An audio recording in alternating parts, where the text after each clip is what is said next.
發生在頂年11月，中華一站馬拉松比賽，一名姓楊的駕駛，伊是無照駕駛，弄死一個高歲囡仔。中華地方法院一審判決，這法官認定講，駕駛呢是符合着自首減刑規定，判伊2年10個月，也那家屬是無得接受。也講，這個駕駛呢，因過有2屆酒駕記錄，駕照已經互吊銷，當講就是無照駕駛，會發生意外呢，就是因為講呢，民眾佇現場佇遐有家人砸落來。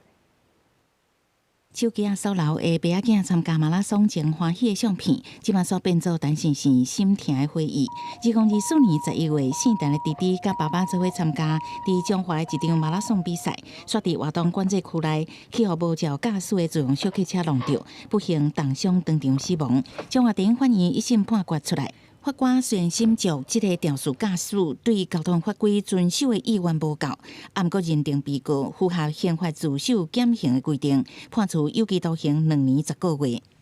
在考量被告犯罪後始終坦誠犯行，以及被告於肇事前曾因發現誤入活動管制區域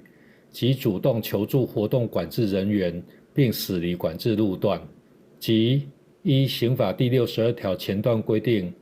減輕其刑。知影判決結果，姓陳弟弟的爸爸講，親人忍受無度承受的痛苦。伊即支姓楊駕駛因過有2屆飲酒賽車記錄，駕照嘛已經互吊銷。迄天無照賽車走入管制區，佫一面卡手機啊，一面賽車，無注意到頭前的狀況，毋知發生意外。代志發生了後，也是互民眾砸落來，再留佇現場。那就是因為好在當時人那麼多，他躲不掉，他是被攔下來的。那留在現場。這個不是義務嗎？地方法院表示，主辦單位無照申請計劃完整進行道路管制措施，姓楊駕駛才會使入去管制路段。主辦單位嘛應該負一定比例的過失責任。不過律師認為，姓楊駕駛是不是符合自首要件，要再進一步了解。如果被告在犯罪後留在現場，但是他沒有主動向警報案，或沒有主動向警表示願意接受法律制裁，